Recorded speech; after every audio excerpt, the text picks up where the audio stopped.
Assalamualaikum warahmatullahi wabarakatuh. Salam Planters. Kembali lagi bersama saya Reja Kurniawan dari PT Perkebunan Nusantara 2. Kebetulan saya di perkebunan air tenang, di kebun air tenang. Arealnya cukup menantang dengan topografi berbukit.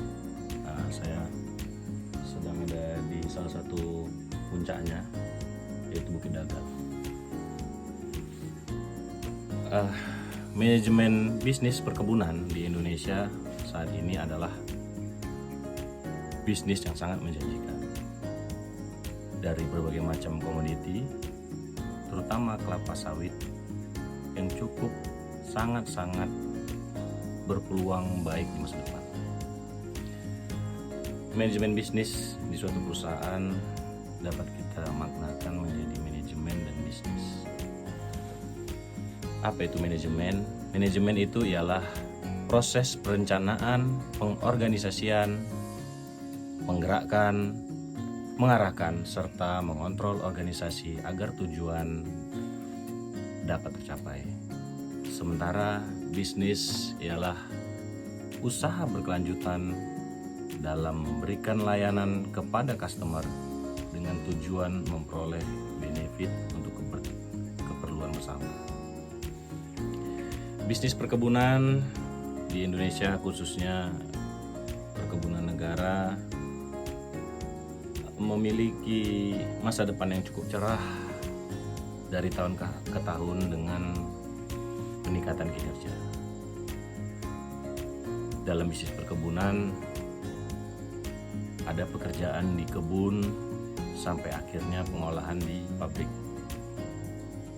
Bisnis perkebunan sendiri pada dasarnya ialah menghasilkan produk, menyediakan bahan baku, pengolahan menjadi produk, jadi pemasaran produk, serta secara fisik meliputi wilayah.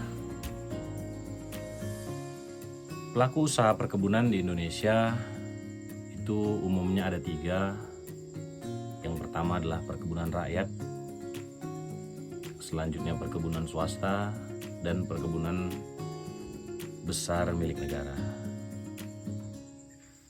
Di dalam pengelolaan manajemen terdapat fungsi manajemen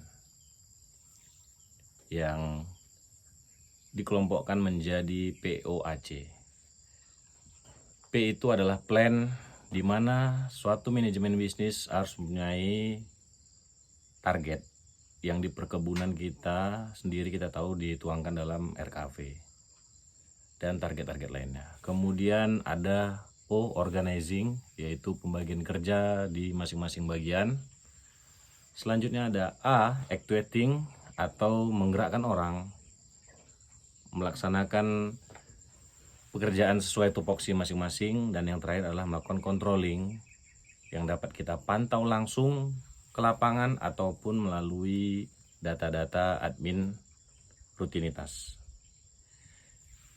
Di dalam mengelola manajemen bisnis tentu ada yang dinamakan problem. Maka dari itu kita perlu melakukan problem self solving. Tujuannya apa? Ketika kita mendapatkan problem-problem utama, kita dapat memprioritaskan untuk menyelesaikan dengan metode-metode yang ada, sehingga manajemen bisnis dapat berjalan dengan baik, yang tujuannya adalah untuk mesejahterakan karyawan serta lingkungan sekitar. Manajemen bisnis yang baik ialah manajemen yang bukan hanya untuk kepentingan usaha, tapi juga berguna untuk lingkungan sekitar. Saya Reja Kurniawan, wassalam.